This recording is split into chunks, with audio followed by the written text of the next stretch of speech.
Está entrando no ar. Pelas ondas da Rádio Universitária da UFRR 95,9. O programa Por Dentro da Ciência. Uma iniciativa do Departamento de Física da UFRR, com a participação de professores e alunos. Um programa que vai abordar as ciências naturais e humanas de forma pedagógica, contribuindo para uma educação científica no estado de Roraima. Programa Por Dentro da Ciência.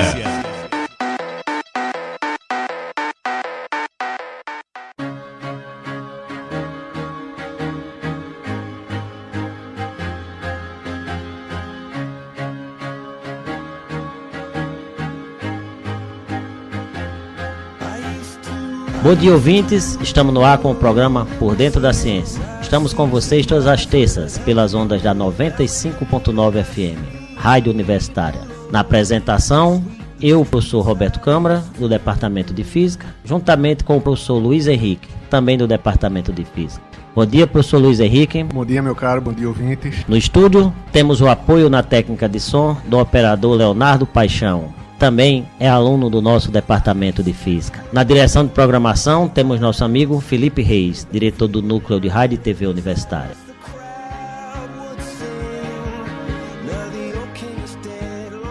Hoje vamos conversar com o professor Américo Lira, do Departamento de Relações Internacionais da UFRR. Vamos tratar do tema epistemologia social.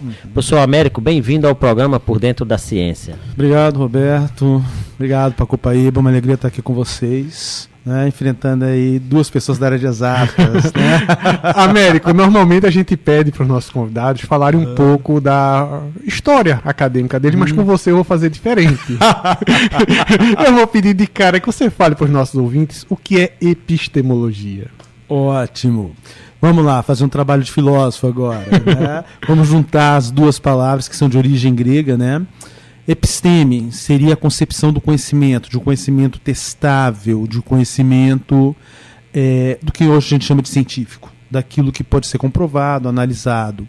Logia, né, de onde vem a ideia de lógica, de razão, ou seja, é um conhecimento que pode ser não apenas testável, como pode ser compreendido através do argumento. E esse argumento pode ser um argumento da linguagem natural, essa que eu estou usando agora, né? Como da linguagem artificial usada na matemática, por exemplo. Né?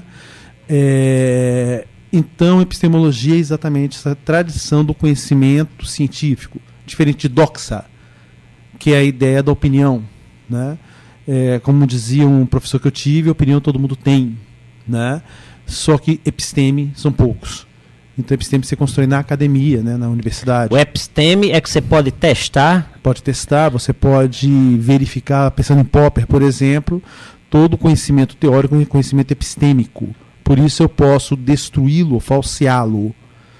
Então, quando você fala testar, a gente não pode pensar numa religião como falar de uma epistemologia de uma religião? Não pode. Porque você está no outro campo, que é um campo de conhecimento da fé. Você está num tipo de conhecimento, num tipo de acesso à realidade, se usar Kant aqui. Né?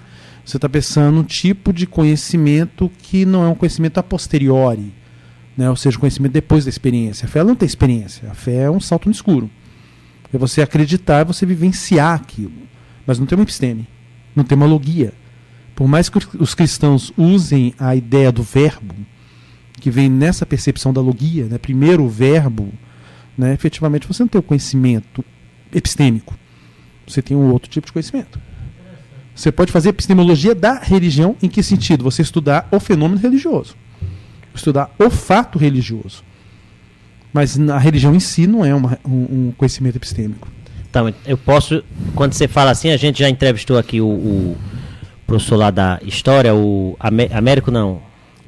Alfredo. Isso, você botou na boca com ele.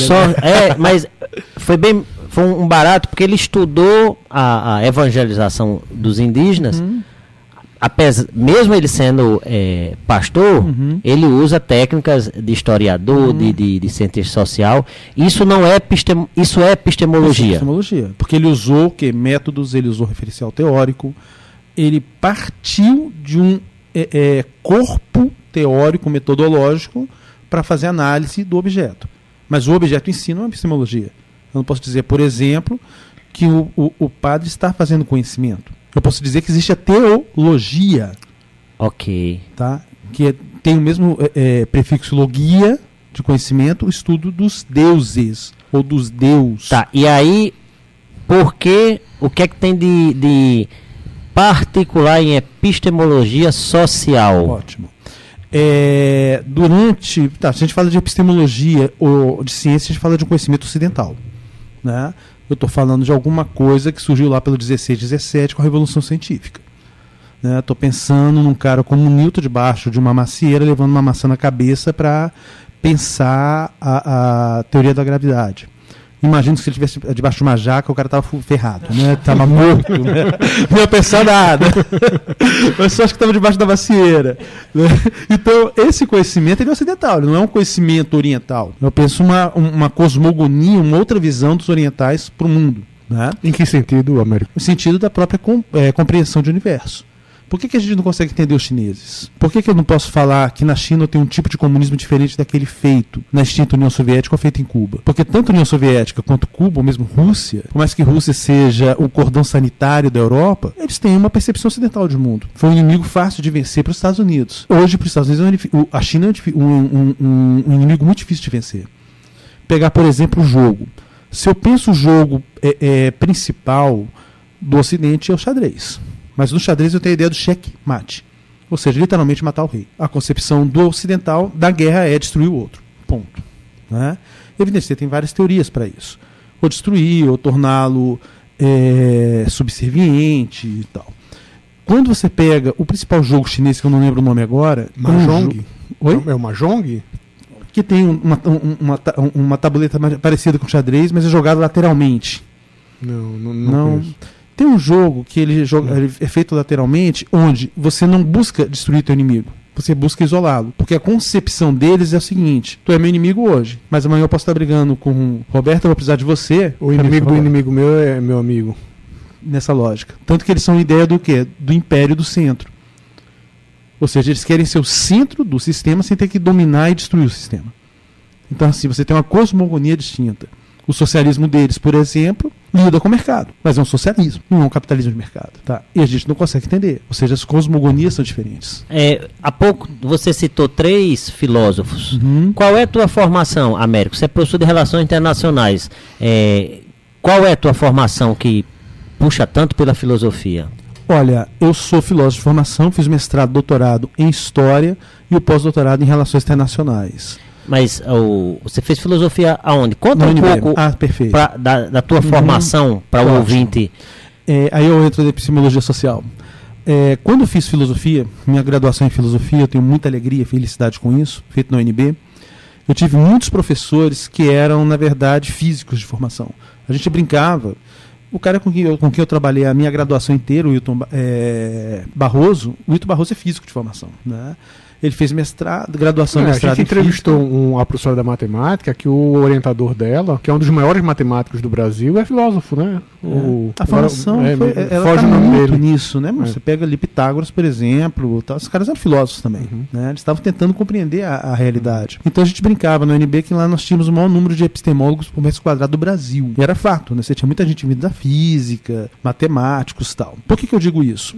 A concepção que eles traziam para a gente de epistemologia era a concepção da ciência dura, ou seja, a concepção do episteme a partir da física, da episteme a partir da matemática, né? Da matematização do mundo, né? Então, assim, era muito aquela linguagem. Quando eu fiz filosofia da linguagem, eu tive que ler Quine, né? E Quine trabalha com a matematização do mundo mesmo, ou seja, assim, eu tive que aprender a lidar com uma linguagem natural que não era uma linguagem artificial, que era a linguagem da matemática, não era a linguagem natural. E eu vim de uma década onde a concepção dos filósofos era a concepção... Que ano você terminou filosofia? Terminei em 98. Eu vim de uma década em que a concepção de pensamento nacional, pensamento latino-americano, era uma coisa estapafúrdia. Né? Quem pensavam eram os europeus, ou quem pensavam eram os americanos, e a gente copiava dos caras. E aquilo me incomodou. Eu falei, peraí, cara. Não é por aí. Assim, eu não sou um ser humano acéfalo, eu não sou um Ctrl-V da vida, sabe? Eu acho que se eu consigo pensar, outras pessoas pensaram. Não tem sentido. né? E a minha preocupação se deu muito em que sentido? No sentido de encontrar os locais onde essas pessoas tinham trazido alguma inovação, que eu fui encontrar na política. Por exemplo, eu encontrei, e discuto hoje muito essa questão, também a noção de conciliação em um cara chamado José de Alencar, que é um literato.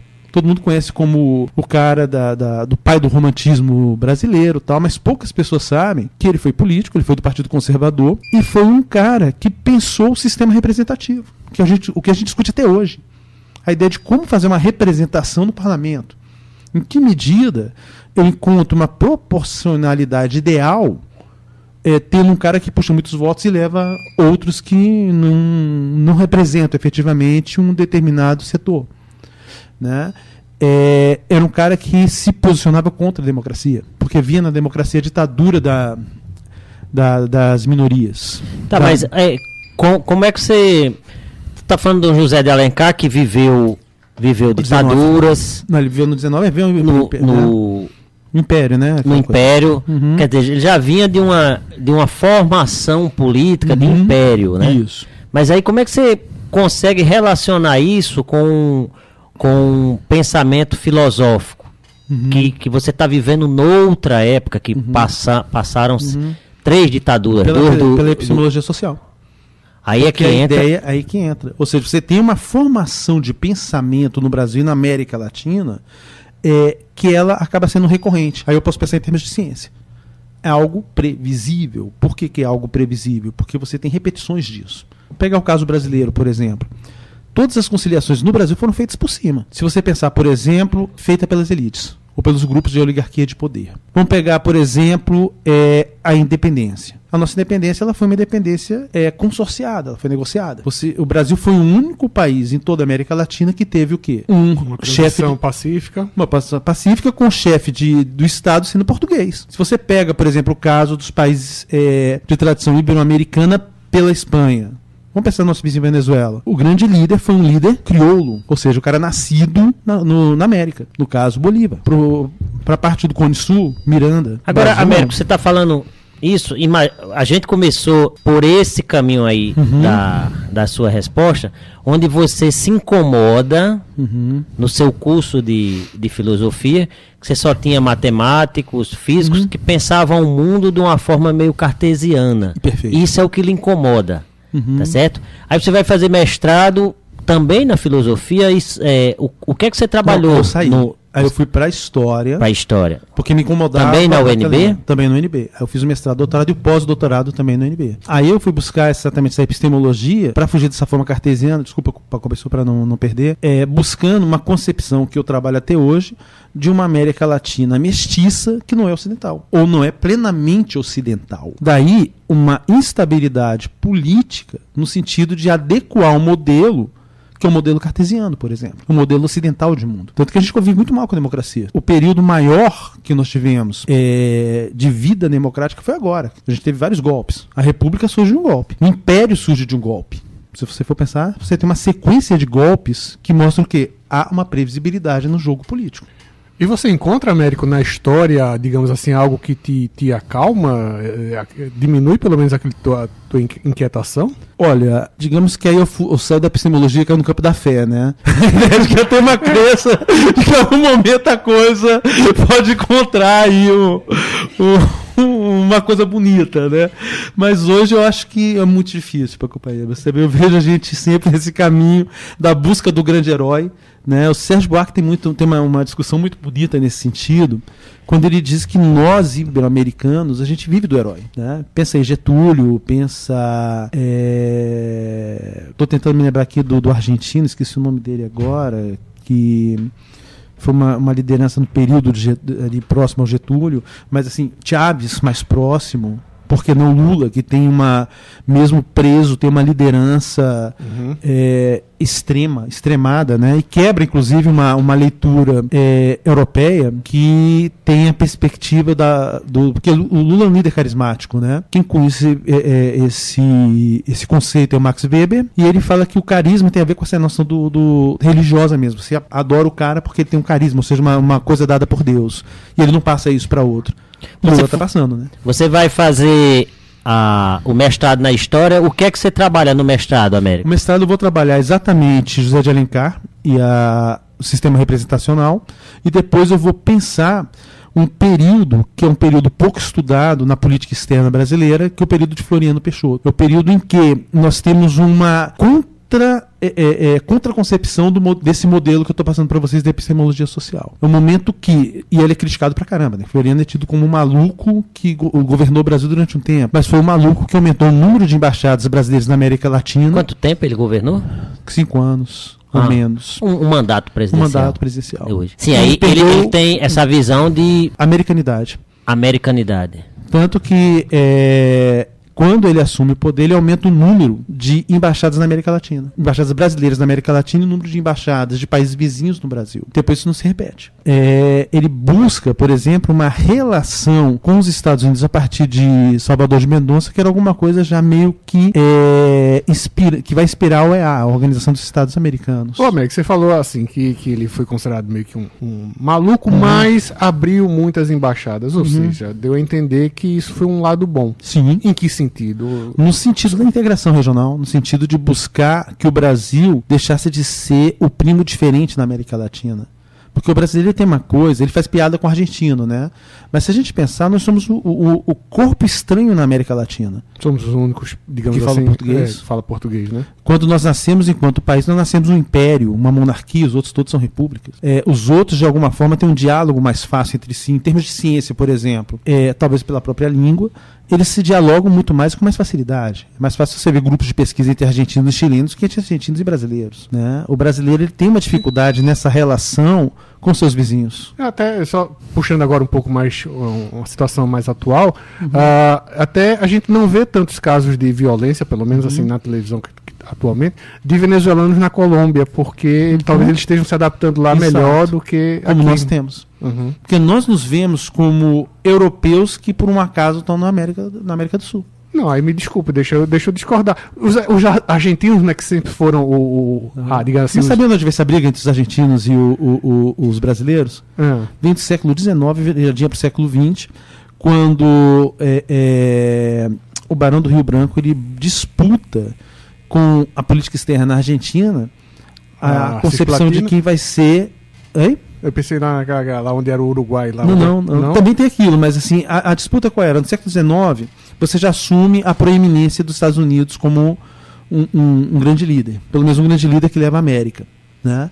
Tanto que você fala de fazer a América, você fala fazer Estados Unidos, você não está pensando em outro país. E o Brasil disputou com a Argentina quem seria, digamos, o vice-líder, né? E aí você começa a ter toda uma propaganda de Estado para queimar argentino. Então você já começa a ter um sentimento de que os argentinos são os imbecis, aqueles caras que são os bronqueiros, arengueiros, os argentinos são isso. E evidente, os argentinos também fizeram a mesma coisa com a gente, né? Então você começa a ter um trabalho de política internacional no sentido do desgaste um do outro. E por que você usar José de Alencar para estudar isso? Onde é que você faz essa ligação? Primeiro, porque eu parto do princípio que essa conciliação é feita por cima. Ela é feita pelos grupos que efetivamente dominam o país. As oligarquias.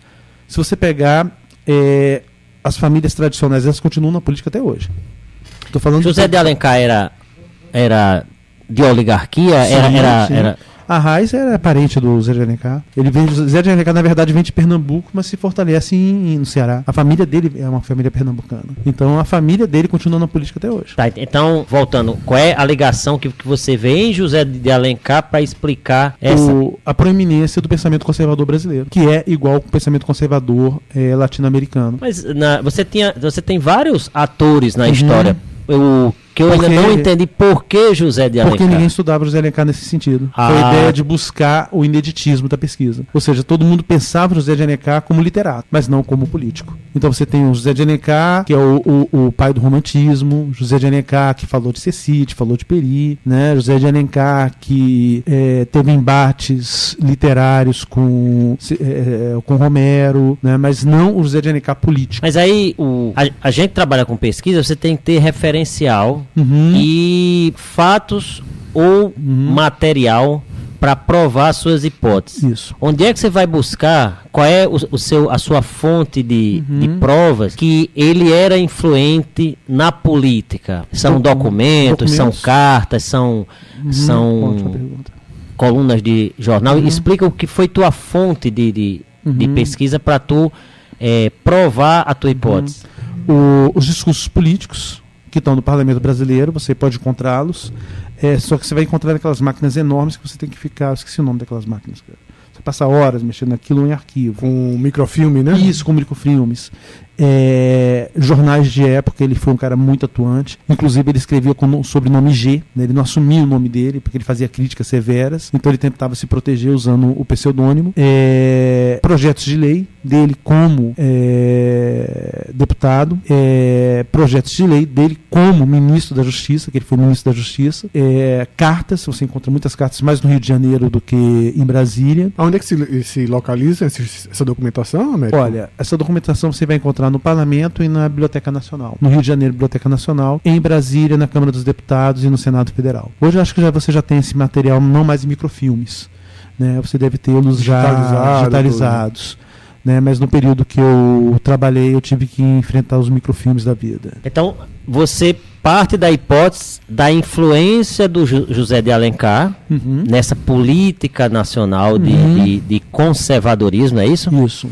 E aí, você junta esses documentos para provar a sua hipótese. Eu estou indo por aí porque a ideia é mostrar para o nosso ouvinte como é que se dá a pesquisa, né? como é que é o fazer da pesquisa. E como você trata isso do ponto de vista de epistemologia? Ótimo. Eu usei um autor chamado Reinhard Koselleck, que é um alemão que trabalha com o que ele chama de história dos conceitos. O que é isso? Ele parte do princípio, tem uma discussão muito grande na história, que, de modo geral, para facilitar, você tem a ideia do contexto. Não existe história sem um contexto. Esse contexto, alguns vão dizer que é um contexto que você faz pela linguagem. Alguma coisa parecendo hermenêutica. Outros vão falar, não, cara, o contexto ele vai além da hermenêutica, ele está para fora, é real, palpável. Explica o conceito de hermenêutica. Perfeito. É a ideia de você fazer uma interpretação do texto como se o texto falasse por si mesmo. Tá? É evidente, você vai buscar conceitos, dicionário de época, pegar um exemplo. Eu estava lendo um texto, isso do século XIX, em que se dizia o seguinte, que nós precisávamos não ter preconceito e entender que existem diferenças entre as raças. Aí eu falei, que diabo, cara? Como é que eu não vou ter preconceito pô, eu vou admitir diferença entre raças? Você não usa nem termo mais raça, você usa etnia e tal. Aí eu fui pegar um dicionário do século XIX. Na UNB é legal porque eles têm um conjunto de dicionários de época. E lá eu encontrei o quê? Como verbete de preconceito. Preconceito é a concepção errônea da Revolução Francesa em que se falava que existia igualdade, fraternidade, ou seja, não existe igualdade das pessoas, tem diferença entre raças. Então seria preconceituoso no sentido de não compreender a ciência que pregava a diferença entre raças. Repara como muda a concepção. Isso seria um exercício hermenêutico. Né? Como as palavras e os conceitos dão sentido distinto daquele que a gente compreende hoje. Américo, como é que você faz a distinção na interpretação são épocas muito diferentes? Você acabou de dar um exemplo de como as coisas mudaram. Como é que você fazia essa análise? Dicionários, muitos dicionários, conversas com especialistas. Eu tive que visitar muitos colegas especialistas em linguísticas, que não é a minha área, né? Tive que conversar. Você ganha uma cuidade na leitura do texto. Assim, todo o texto e toda a carta, ela traz um conjunto de não compreensões. Então, quando você chegava nesse ponto da não compreensão, você falava, pô, aqui tem coisa. Tem coisa que eu tenho que dar uma investigada. Né? Mas eu precisava desses instrumentos. Dicionário de época foi a coisa que eu mais utilizei. Jornais de época foi a coisa que eu mais utilizei. Exatamente para tentar criar esse contexto. Apesar de não concordar com a ideia de que deixa eu ver se assim, a gente entrevistou, agora me falha a memória, o nome daquele professor que ele trabalhou com o Monteiro Lobato, o Simão, né? E ele falava digamos assim, das histórias que tinham por trás do texto do Monteiro Lobato, né? E assim, eu admito que para mim que sou de outra área, eu achava até um pouco forçado, sem demérito da pesquisa dele. A minha pesquisa vai nesse sentido.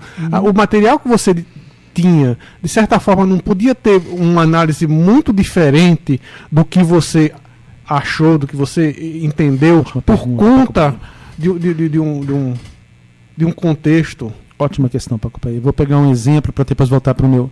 Eu tenho 2 colegas muito queridos, 2 antropólogos. E os 2 caras fizeram a pesquisa sobre o mesmo objeto. O objeto era o seguinte: é uma pequena comunidade religiosa em Goiás, não vou lembrar agora o nome da cidade, que já faz tempo. E eu vivo brincando com meus alunos, estou perdendo cabelo, ganhando barriga e perdendo memória junto, né? Uma desgraça, cara. Mas aí, um era ateu e outra católica. E 2 antropólogos usaram referenciais distintos, mas observaram o mesmo objeto. Essa comunidade via Nossa Senhora. Nem a menina viu Nossa Senhora, mas a comunidade via e tal, né? O cara chegou à conclusão que aquilo, ele ateu, que aquilo era um tipo de, entre aspas, alucinação da comunidade, dada coletiva, exato. Assim.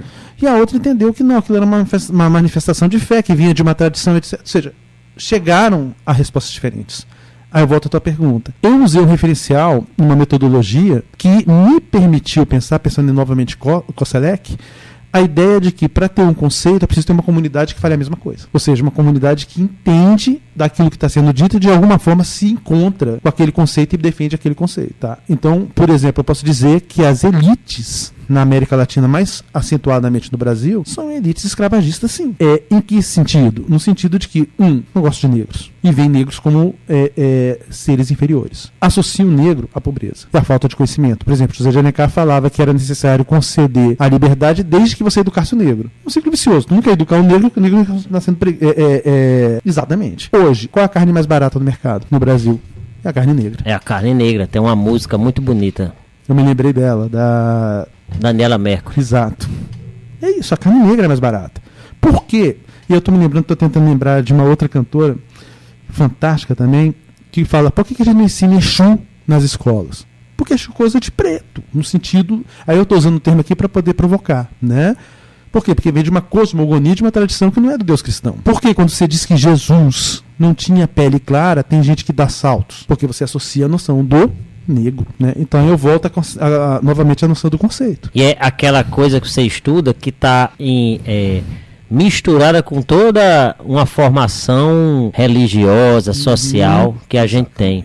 Só para divulgar para os nossos ouvintes aqui, você está na rádio 95.9 FM Universitária, no programa Por Dentro da Ciência. Hoje a gente está conversando com o professor Américo Lira, no Departamento de Relações Internacionais da UFRR. Tratamos do tema Epistemologia Social.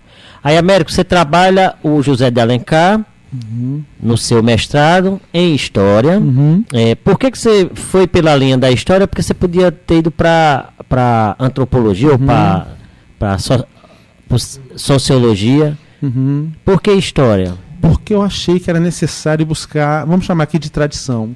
Eu sempre parti desse princípio. Digamos que eu sou um cientista da área de humanas com o pé na física, com o pé na área das ciências duras. Por mais que eu tivesse ouvido falar que as ciências humanas são distintas da construção das ciências humanas, ou não existe ciências humanas, já ouviu isso, né? Você tem um tipo de conhecimento que não é um científico.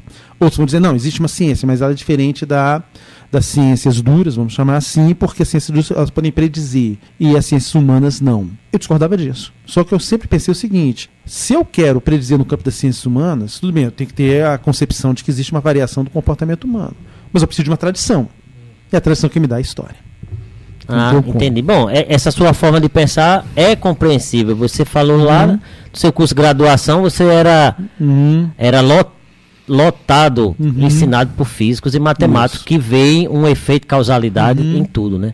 E aí no doutorado você continua na história e trabalha agora com qual tema no seu doutorado? Eu vou trabalhar, como eu tinha pensado esse elemento Zé de Alencar e queria entender em que sentido isso tinha alguma repetição a nível de América Latina, eu levei essa discussão para dentro de um período que seria esse que eu chamo de período contrário a essa epistemologia social, o contrassenso dessa epistemologia, dessa teoria. Em que sentido? No sentido em que se tenta quebrar esse elemento da conciliação por cima no Brasil, que é o período florianista. Só que eu vou pensar isso a nível de política externa. Em que medida a política externa brasileira, no período florianista, ela se diferencia o país na América Latina? Por exemplo, o Brasil participou do Congresso Pan-Americano, que envolveu todos os países da América, em Washington. E em Washington, o Brasil levou propostas. Levou propostas em que já compreendia a força dos Estados Unidos. Isso a gente está falando de que ano, América? A gente está falando do começo do século XX. Né? Já estou pegando o período em que o Brasil tenta afirmar sua república. Era isso que eu ia comentar. Quer dizer, o Brasil já vai para um Congresso Mundial, já... Isso é a influência do Floriano, já levando a posição dele, proposta, não vai só como ouvinte. Perfeito. Que vai mudar depois, porque depois que você tem um outro golpe que derruba Floriano e que concilia o Brasil a partir das elites do café com leite, você vai passar a ter o quê? O Brasil que é hoje comandado por São Paulo, por exemplo, que é um Brasil que aceita as regras do jogo. Vamos pegar o exemplo do Fernando Henrique, que é uma bela expressão da política paulista, né? Aceita as regras do jogo que são dadas pelos Estados Unidos e fazem o quê? Vamos seguir o rei. Eu não vou pautar uma agenda. Eu vou seguir. Você diria que é um comportamento subserviente? Sim, que acaba sendo um comportamento de toda a América Latina. Por que o presidente da Argentina chega e faz uma crítica às independências na América? Pô, no tempo de que nós éramos dominados pelos europeus era melhor. Pô, o cara negou o seu próprio país e sua soberania quando fala isso. E ele é o chefe do Estado da Argentina. Então, assim, o que eu tento perceber nessa epistemologia social é esse comportamento constante de uma subserviência, assim, de um consenso. E houve algum momento da história brasileira em que quebra isso mudou? Com isso? Sim, você tem em Getúlio uma movimentação pragmática no sentido de flertar tanto com os Estados Unidos quanto a Alemanha, e você constrói o parque industrial brasileiro com isso.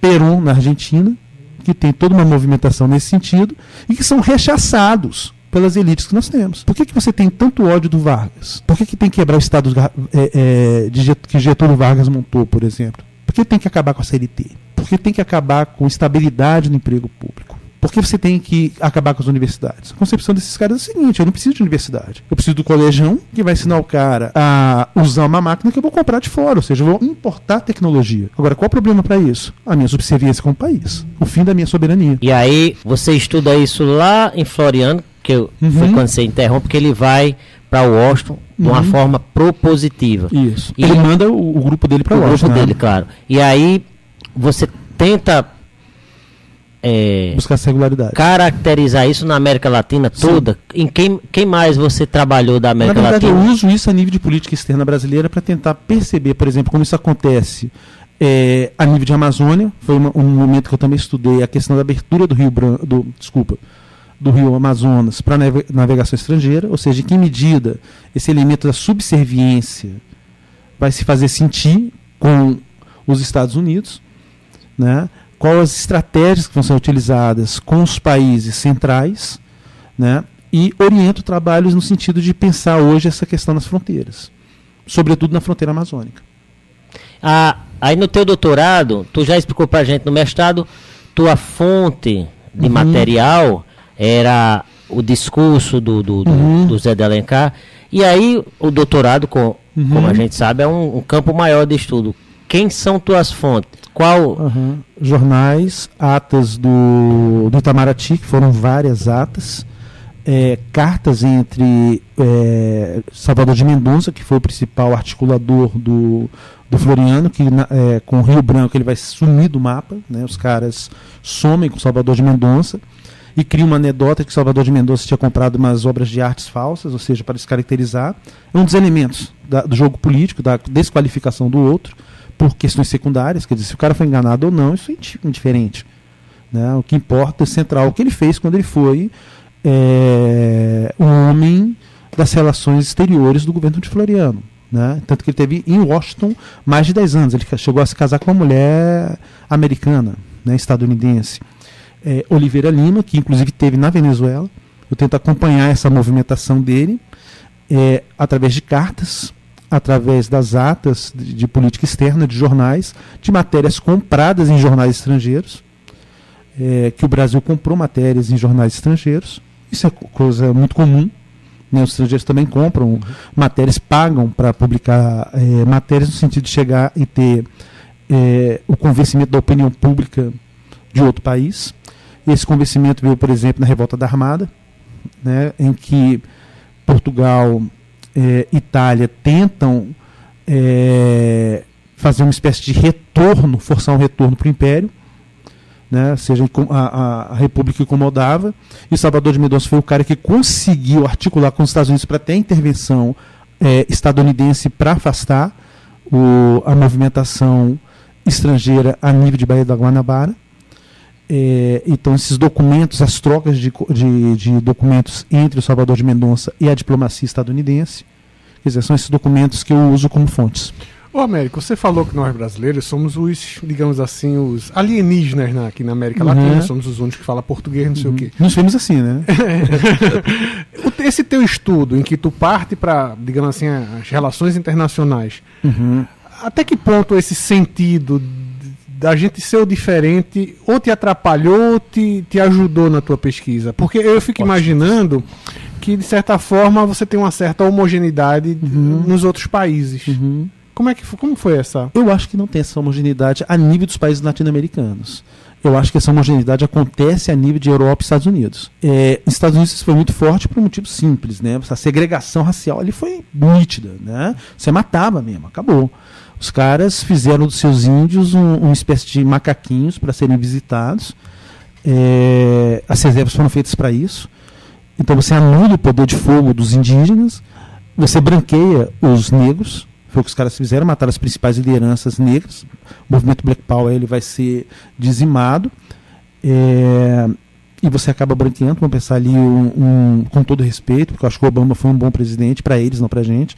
Mas Obama foi um negro branqueado. Você nunca viu o Obama fazer um comentário sobre Black Powers. Nunca. Condoleezza Rice, que jogou do outro lado, também uma negra branqueada. Então, digamos que ali você tem uma homogeneidade. Se eu penso na Bolívia, por exemplo, eu tenho nações indígenas, né? E são muito fortes, antes que levaram o presidente à República. Se eu penso o Brasil, eu tenho uma complexidade enorme de quilombos, tem uma complexidade enorme de indígenas, tem uma complexidade enorme de ribeirinhos. Então, daí que eu entendo que nós temos, e aí para mim a universidade ela é fundamental, não só para defesa da soberania, como para a compreensão desse Brasil, que não é um Brasil ocidental completamente. Eles tentam passar. Se você pegar aí, fazer tem uma emissora, não vou usar o nome, mas faz novelas, e as novelas são muito assistidas. Eu mesmo sou noveleiro, eu gosto de assistir algumas novelas dos caras. O Brasil para eles é Rio de Janeiro e São Paulo. Você não mostra. Agora estão mostrando um pouquinho da Bahia, mas uma coisa desenhada, né? Uma coisa muito artificial. Quando mostra a Amazônia, também é uma coisa muito artificial. Caricata até. Caricata até. Então a pergunta é, o Brasil é só isso? Eu acho que não. Né? Então acho que assim, daí a ideia da epistemologia social é essa ideia de que nós não somos completamente ocidentais. Somos o segundo país do mundo com a maior concentração negra depois da África. Essa concentração ela se materializa também em religiões. E as religiões são extremamente perseguidas. São extremamente perseguidas. Quando você fala, por exemplo, de candomblé, você fala em macumba. Isso. E fala de forma pejorativa. Totalmente pejorativa. Por que eu falei a noção de Exu? Você fala de Exu, você associa com o demônio. Não existe uma concepção do mal em si nas religiões de matrizes africanas. Não existe o mal em si. Existe o mal, existe. Mas não o mal em si. O mal em si existe para o cristão que tem o demônio. Aí você pode até brincar com Nietzsche, né? Nietzsche ele faz uma brincadeira, dizer que existem dois deuses no mundo cristão, que é Deus e o diabo. Eles são dois deuses. Um Deus que vai te salvar, outro Deus que vai te ferrar. Então você escolhe. É evidente que o ibope maior está para o Deus que salva. Américo, tem uma coisa que eu acho interessante nas pesquisas das humanas, que é o seguinte. Digamos que eu vou estudar você deu um exemplo parecido aí com os seus dois amigos antropólogos que estudaram a aparição de uma santa e cada um chegou a uma conclusão influenciado pela formação dele. Tem alguma espécie de maneira de você aferir a pesquisa nessa área das humanas, se ela não é muito tendenciosa, principalmente pesquisa no campo de política? Eu quero dizer o seguinte, com exemplo. Quando você está estudando uma situação religiosa, não sei se isso é muito forte, mas politicamente, eu estou estudando um período de um governo, tá? E aí eu tenho, como é muito comum, um jornal A que é oposição e um jornal B que é situação. Dependendo se eu, pesquisador, pegar o jornal oposição, eu vou ter uma visão daquele governo. Se eu pegar o jornal que é situação, vou ter outra visão. Existe alguma métrica nas ciências humanas que eu possa visualizar se o pesquisador não foi tendencioso politicamente? Perfeito. Os cientistas políticos fogem disso, né? Hoje eles trabalham, hoje que eu digo já há uns 20 anos, com objetos que podem ser quantificáveis. Por exemplo, Roraima é um estado conservador. Como é que eu vejo isso? Eu acompanho durante um certo período a eleição de deputados ou de senadores. Eu vou falar que os partidos que se dizem de direita elegeram mais que os partidos de esquerda. Então eu posso quantificar. Isso seria uma espécie de uma métrica, né? Agora, os historiadores, sobretudo quem trabalha com cultura política, parte do princípio que ele vai precisar de e eu tentei usar isso com a questão dos conceitos, de entender o seguinte: onde se localiza esse grupo, né? Ou seja, qual era o grupo, por exemplo, do Floriano? O grupo do Floriano era um grupo de oficiais, baixos oficiais do Exército Brasileiro, que estavam, que ingressaram antes, né, no Exército como um mecanismo de uma ascensão social, ou seja, eram pessoas que vinham de estratos sociais mais baixos. Então eles não tinham uma ascensão política como tinham os grupos aristocráticos, que já eram grupos que partiam de uma formação de acesso a universidades, por exemplo. Esse grupo não participava. Tá, essa métrica é falha? Ela não é uma métrica no sentido que te dá uma relação necessária. Do tipo, se eu der um chute no aparelho, o aparelho vai deixar de funcionar. Né? Eu não tenho uma relação necessária, eu tenho uma relação causal mais fraca, mas tem um indício de que o fato de alguém ter tido uma formação dentro de um extrato social vai permitir a ele ter uma concepção de mundo distinto daquele que teve, por exemplo, uma formação em Portugal ou na França. Mas assim, uma coisa que me incomoda, por exemplo, nas ciências humanas, vamos dar agora um exemplo. Hoje mesmo, ontem, saiu uma reportagem que pegaram não sei quantos R$1.000 na casa de um político aí.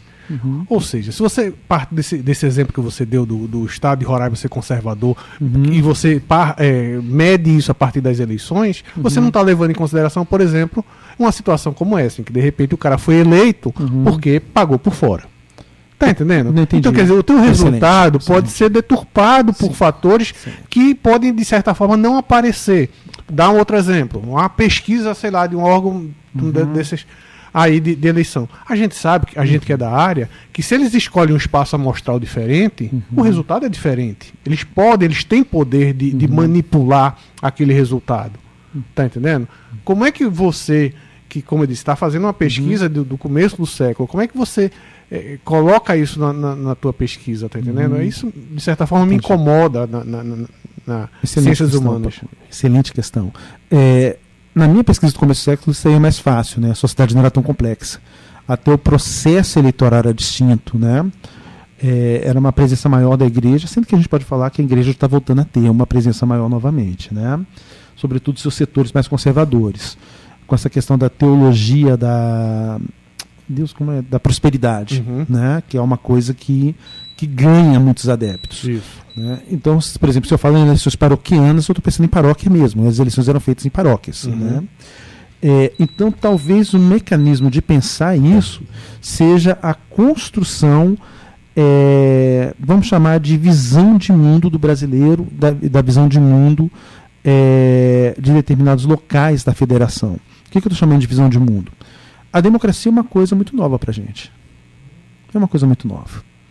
A gente não está tão acostumado com a ideia da participação popular. Vamos pensar, a gente viveu 21 anos de ditadura.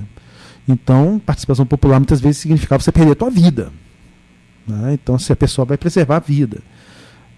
Isso nos leva a ter um tipo de comportamento que a gente usa como educação para os filhos. E, quando você educa, eu vou usar um termo aqui que o pessoal da pedagogia vai ficar muito bravo comigo, né? Você está adestrando. Você adestra. É como você faz com um cachorro, como você faz com um gato, como você faz com um outro animal, porque nós também somos animais, né? Nos dizemos racionais, mas somos animais. Então você adestra. E esses conceitos de certo, errado, bonito, feio, eles acabam norteando a nossa vida. Eles constroem comportamentos éticos. Se eu pensar em ética, eu estou pensando em costume. O que eu posso fazer, o que eu não posso fazer, porque eu vou ser punido. Nem que não seja a punição pela lei, vai ser a punição pelo isolamento, a punição, alguma coisa que me faça sofrer, né? E me cause algum tipo de prejuízo. Então, o mecanismo seria a gente estar pensando nessa própria construção da participação. A nível de Brasil, nossa participação política é muito baixa. Se nós pensarmos, a construção do sistema clientelista no Brasil é muito forte. Né? Você tem muito aquela coisa do, sabe com quem você está falando? Pô, tu sabe quem é meu amigo? Tu sabe quem sou eu? Né? Você tem um grau de pessoalidade muito grande nas relações.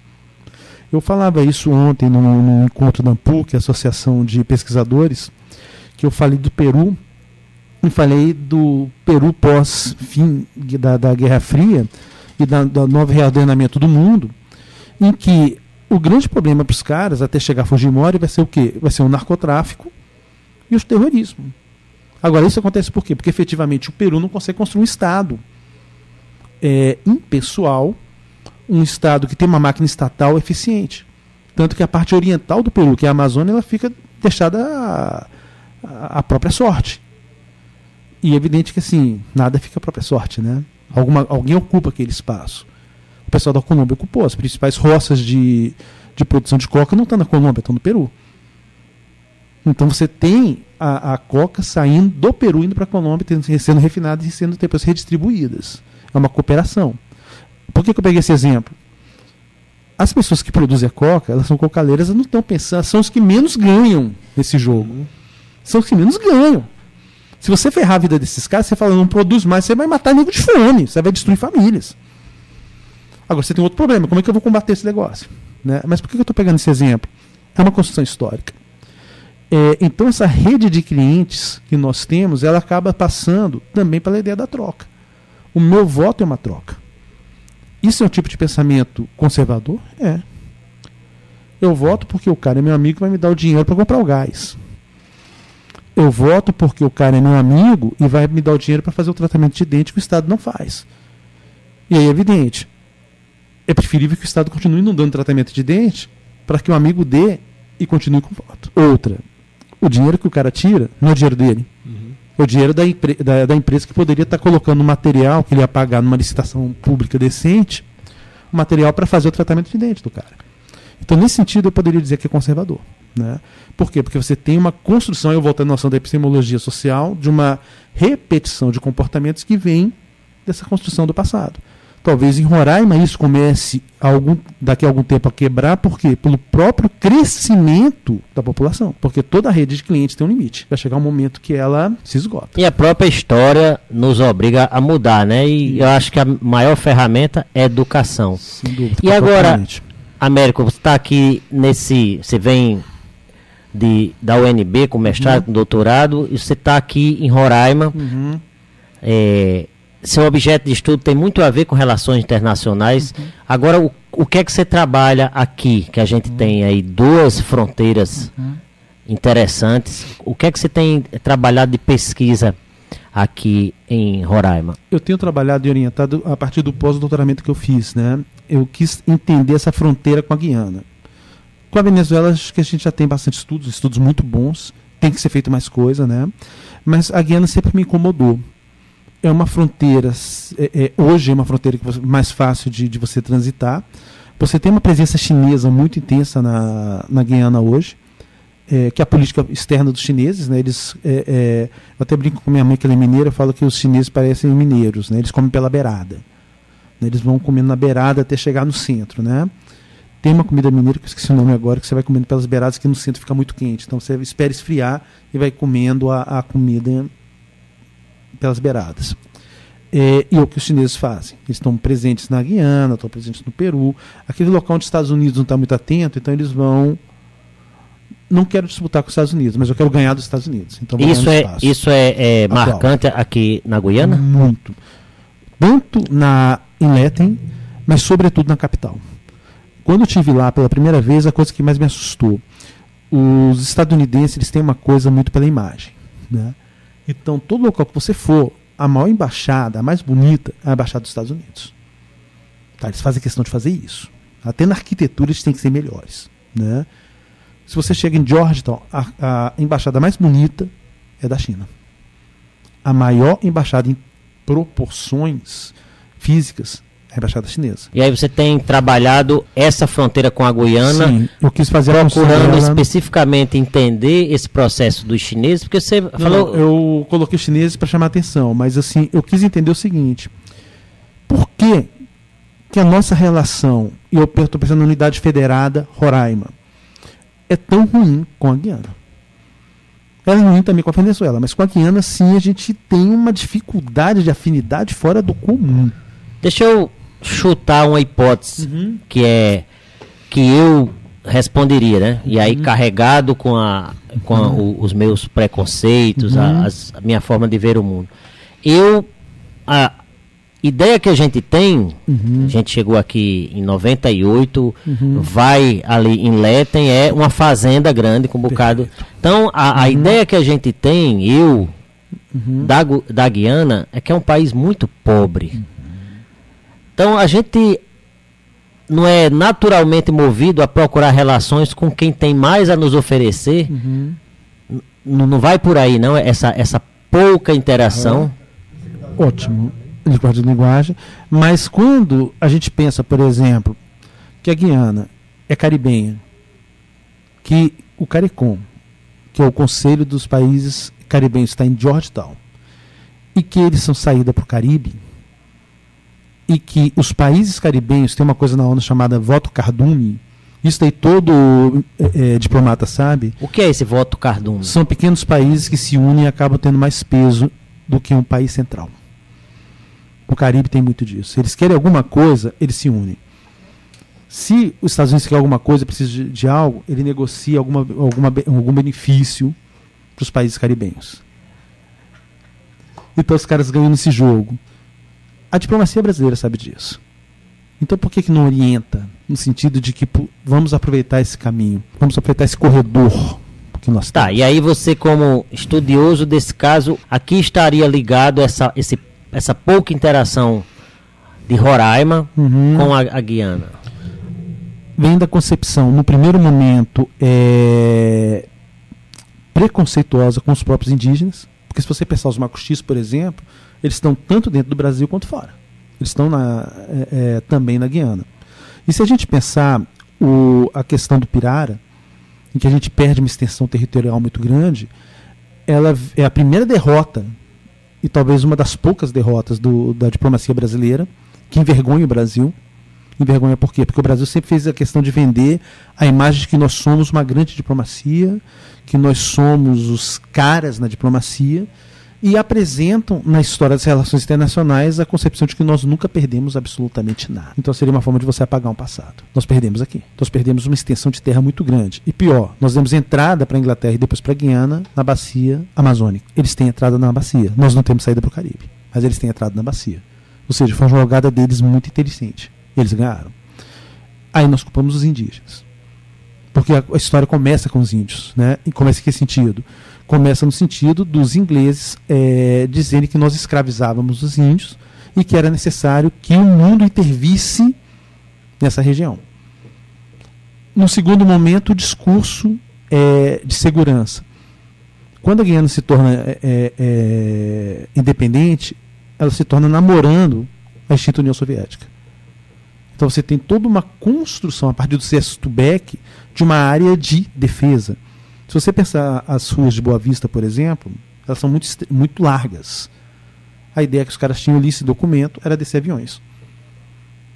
Se você precisasse de uma ação contra os comunistas, era uma operação. Tem um documento que... Documentos do próprio Itamaraty. É mesmo? O Sexto Beck veio aqui para poder pensar em engenharia de guerra. A ponte dos Macuxis é uma ponte que passa, pelo menos em tese, né?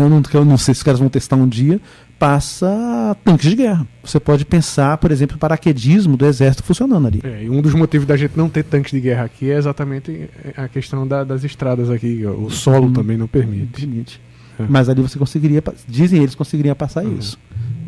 Então, isso eu tentei mostrar e eu tento conversar com o pessoal, com os alunos que oriento, que nós entramos sempre na ideia de um esquecimento enquanto a Amazônia, essa região mais esquecida ainda, de uma falta de iniciativa de políticas locais, e aí de alguma forma eu cobro da universidade, porque eu acho que a universidade ela não consegue também oferecer uma alternativa, né, um estudo, uma coisa mais acurada, e esse exemplo muito danoso que nós temos, quando você fala em internacionalização, eu trabalhei com isso quando estava à frente da CRINT, né?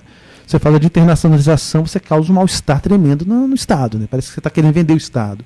Ou seja, acaba que a Guiana é o exemplo do país pobre, mas de um país com possibilidades, que a gente só pensa na pobreza, não nas possibilidades, de um exemplo do Itamaraty que fecha o caminho, porque isso traz uma lembrança que mexe com a vaidade dos nossos diplomatas e do nosso corpo, né, de relações exteriores, porque ali você vai ter que admitir que em algum momento a gente jogou mal e os outros jogaram bem, e mexer com diplomacia é uma coisa complicada. Os caras são extremamente vaidosos, muito vaidosos. Não, esse seu comentário sobre essa relação com a Guiana rende outro programa, viu? Uhum. Você já fica convidado quando tiver mais elementos para a gente falar, porque é uma coisa local que essa relação direta aí com o vizinho nosso. Sim. Levantar mais coisas. Américo, eu te agradeço muito de vir aqui e essa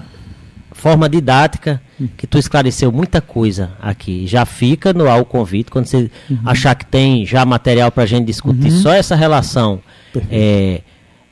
Guiana, Roraima, vamos marcar mais um programa para esclarecer a ciência que está por trás dessa relação internacional aí que você tanto estuda. Muito obrigado. Parabéns, professor. Obrigado. Parabéns a vocês, né, que estão com um trabalho maravilhoso aqui. Pô. Tá bem. Agradecemos vocês, ouvintes, por estarem conosco aqui na 95.9 FM Universitária, aqui no programa Por Dentro da Ciência. Contamos com vocês na próxima terça-feira. Até lá.